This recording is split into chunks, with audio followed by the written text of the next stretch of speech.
Le président français Emmanuel Macron essaie en ce moment de convaincre la Chine de soutenir l'Ukraine et l'Europe. Grâce à des liens renforcés entre l'Union européenne et la Chine et à une politique européenne plus indépendante des États-Unis envers la Chine. Il est révélateur que la visite d'Emmanuel Macron à Pékin dure 3 jours entiers et ait lieu avant que le président américain Donald Trump ne se rende à Pékin pour rencontrer Xi Jinping. Cela arrive alors qu'aux États-Unis, on a déjà levé des sanctions contre la Chine pour amadouer Pékin. Macron a déjà appelé le dirigeant chinois Xi Jinping à contribuer à la fin de la guerre menée par la Russie contre l'Ukraine et a souligné que le rôle de la Chine dans cette question est décisif. Macron a d'abord demandé à Xi Jinping de faire pression sur Poutine pour qu'il arrête les frappes contre l'énergie en Ukraine. Il est révélateur de voir la presse d'État chinoise décrire Macron de façon flatteuse et son désir d'autonomie face aux États-Unis. Mais le plus intéressant dans cette histoire, c'est la façon dont la Chine, à travers Macron, tente d'endosser le rôle d'arbitre dans la guerre de la Russie contre l'Ukraine, un rôle que Trump souhaite tant obtenir. Et cela s'accorde parfaitement avec l'histoire selon laquelle Macron aurait averti Zelensky que Trump pourrait trahir l'Ukraine lors des négociations avec les Russes. Nous allons donc résumer les premiers résultats de la visite de Macron à Pékin et sa rencontre avec Xi Jinping dans cette émission. Je m'appelle Alexei Pecci, discutons ensemble de ce sujet. Mais avant de commencer, je vous demande de vous abonner à cette chaîne, de mettre un like, d'écrire n'importe quel commentaire sous cette émission et de vous abonner à ma chaîne Telegram Pecci News. Le lien se trouve dans la description de cette vidéo. Là-bas, nous publions des nouvelles en temps réel dès qu'elles arrivent. Si vous souhaitez soutenir le travail de cette chaîne YouTube, vous pouvez le faire en faisant un don ou en souscrivant à un abonnement payant via les liens et les coordonnées dans la description de cette vidéo. Je vous serai reconnaissant pour tout soutien. Alors, le président français Emmanuel Macron est en Chine pour sa 4e visite d'État depuis le début de sa présidence. Mais il a déjà appelé le dirigeant chinois Xi Jinping à contribuer à la fin de la guerre en Ukraine et a souligné que le rôle de la Chine dans cette question est crucial. Citation.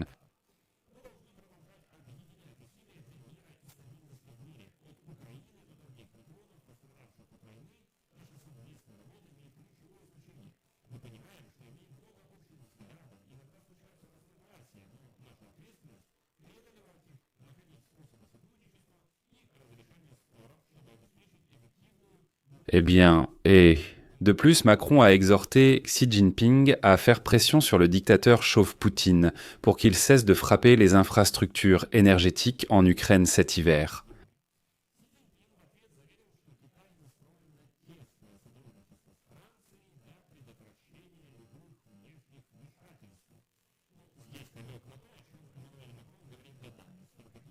Je rappelle qu'il s'agit de la 4e visite d'État de Macron en Chine depuis son élection à la présidence en 2017.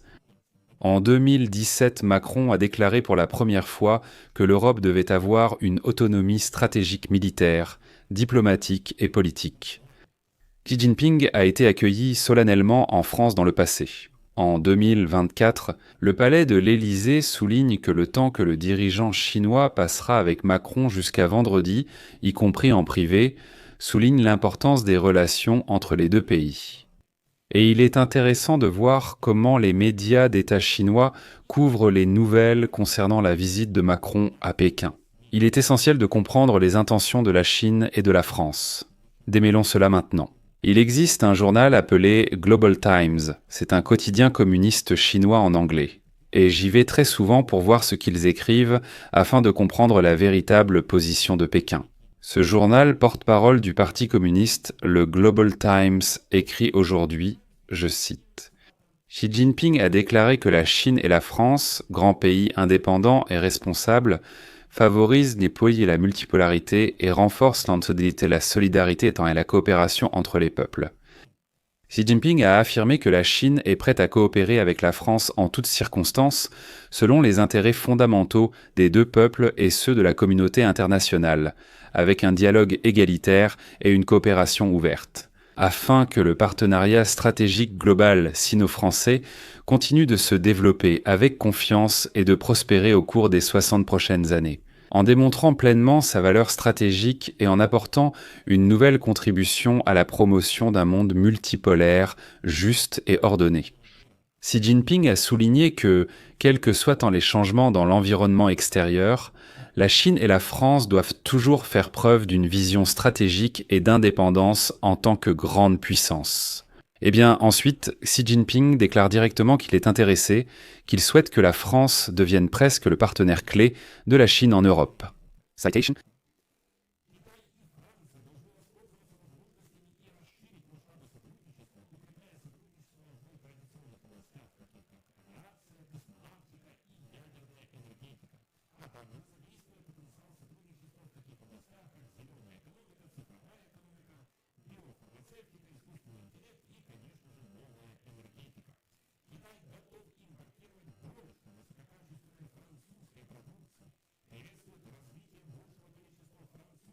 Citation.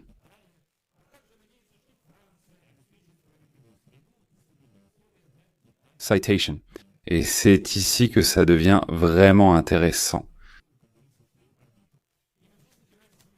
Parce qu'Emmanuel Macron ne peut pas dissocier ces questions de celles de la guerre de la Russie contre l'Ukraine, car une telle décision a déjà été prise depuis longtemps au niveau du pétrole. Et voilà que les gouvernements occidentaux, les gouvernements européens accusent de Pékin de fournir à la Russie un soutien économique important pour mener la guerre, notamment en livrant des composants militaires pour l'industrie de la défense. Aujourd'hui, Emmanuel Macron a déclaré à Xi Jinping que pour coopérer, la Chine devait, je cite, s'abstenir de fournir à la Russie des moyens pour poursuivre sa guerre.